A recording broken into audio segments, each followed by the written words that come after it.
So I've been told it's mandatory to do a skateboard ride at least once a week when you do a vlog. So today's that day. We're headed to UPS. Gonna get some headphones to try out today. See how they do. We got 3 to stack up against one another. See you guys there.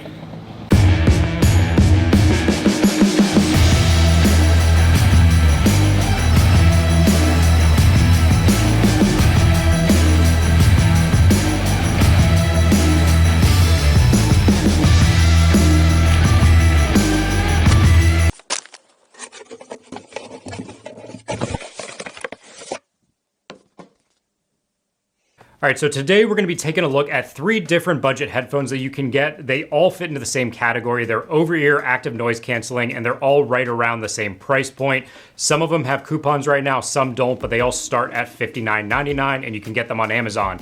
Links below. So I've had some time to test all 3 of these out, and I wanna give you guys feedback. So what we're gonna do is go through each of these categories, and we'll rank them 1 to 5. And to call out what these numbers mean, 1 is terrible, 2 is bad, 3 is decent, 4 is good, and then 5 is excellent. So keep that in mind when we're ranking them. If something gets a score of 3, that means it's decent. That doesn't mean it's bad. So 5 doesn't mean the best. 5 really means above and beyond. And something like Shure headphones, I leave that for really the upper echelon when you start to look at that type of ranking. So that's kind of my scale for reference of how you guys see it. So we're gonna cover build quality, usability, noise cancellation, comfort, battery life, and last but not least, sound quality. So let's start off with build quality and then we'll go from there.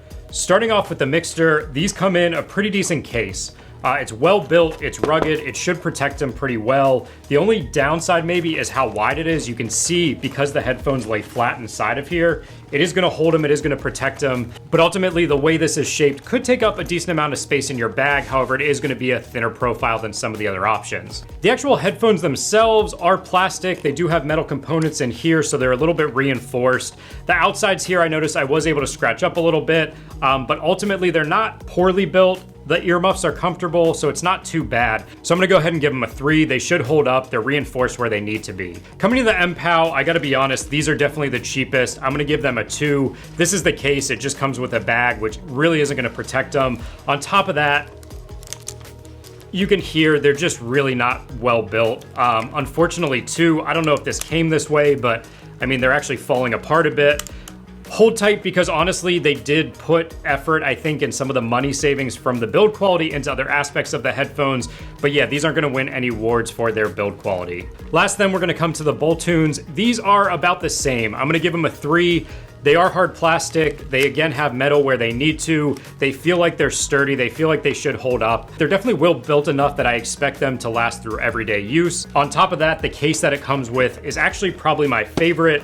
The way it's designed, it doesn't take up a ton of space. It's hard. It has this kind of fake leather on the outside. It holds everything you need inside and they fit comfortably. So overall, I'm pretty happy with the build quality on the Boltunes. So next up, usability, and I won't spend too much time on this because they all get a 4. They're all very usable. They have dedicated volume buttons, which are gonna work as a forward and previous track. They're all gonna have power buttons, which you long hold to turn on and off, and then you're gonna tap to do play pause. If you long hold it while you're turning it on, that puts it into pairing mode, and they all have a dedicated active noise canceling switch, which can be used when the headsets are essentially off or not powered on using Bluetooth. So that way it does cancel out some of the lower noises, but honestly, without some type of music playing, you're still gonna be able to hear a good amount of noise around you. And last but not least, they all have a 3.5mm jack, and they're all gonna charge over micro USB. I would've liked to see USB-C, but obviously with cost savings, with budget, you've gotta make some compromises, and USB-C is gonna push it up into a different price point. So overall, again, they're gonna get a 4 and tie across the board on usability. Next up, noise cancellation, and again, they all did about the same job. I give them a 3, they're decent.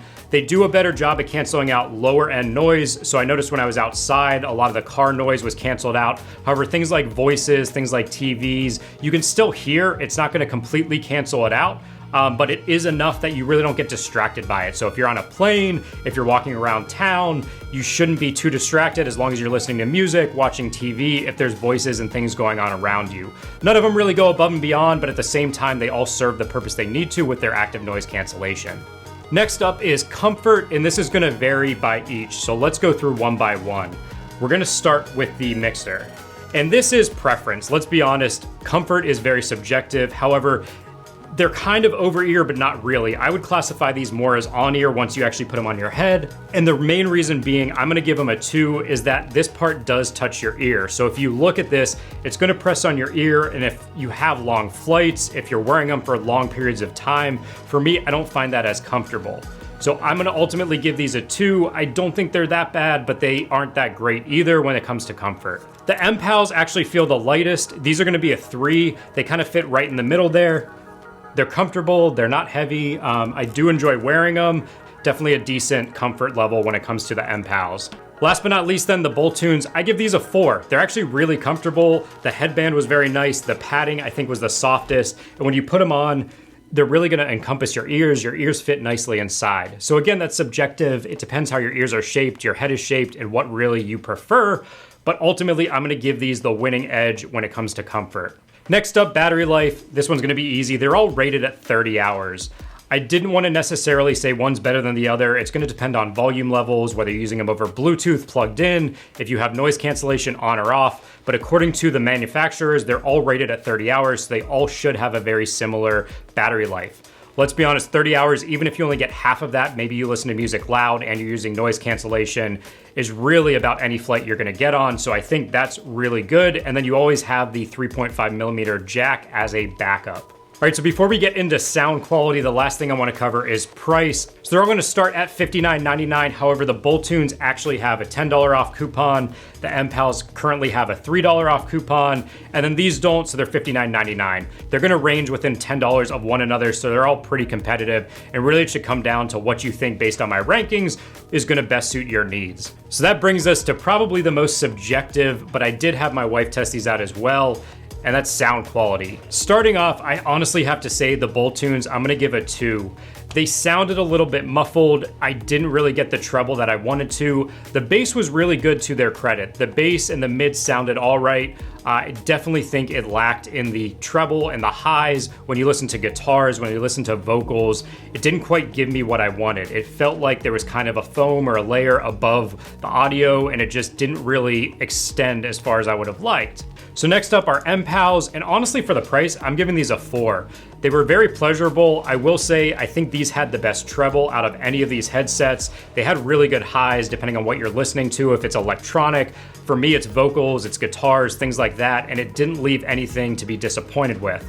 The mids weren't quite where I wanted them to be. I kind of felt like the bass and the treble was really good, and the mids maybe weren't quite there, and that's the main reason they're not gonna get something like a 5. But overall, for the price point, these have really good sound quality, and if you do like treble, if that's something you favor, I would definitely advise you to take a look at these. Overall, the Mixders I felt were the most balanced. I don't think they had quite the treble that Mpows do, but when I listened to these for a long period of time, they were very pleasurable as well. I enjoyed the music I was listening to. I tried out a bunch of different genres on these, and all of them really sounded good to me. You could listen for a long period of time and you didn't get much fatigue. So I think these are also a 4. So overall, these were really nice to listen to for a long period of time. And if I had to choose between the Mpow and these, I'd probably give it to these. However, they're both very subjective in which you like, and they're gonna do a good job.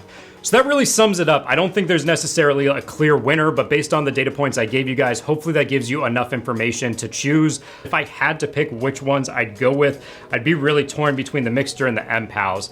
I think because of the sound quality and the comfort, I'd be really leaning towards the Mpows, but the build quality I am a little bit skeptic for.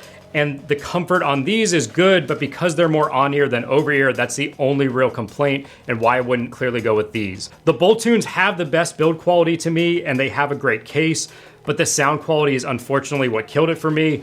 Still a decent headphone if you want to check it out. They are also the cheapest, so if the $10 is important to you, this is definitely something you should look at as well. So I want to give a big thanks to all 3 of these companies for sending me the headphones to review. I want to thank you guys for tuning in today. If you haven't subscribed already, definitely consider it. Tomorrow we're going to take a look at the Canon EOS R. Now that I've had it for a week, what are the pros, what are the cons? As always, guys, it's been a pleasure. I'll see you next time.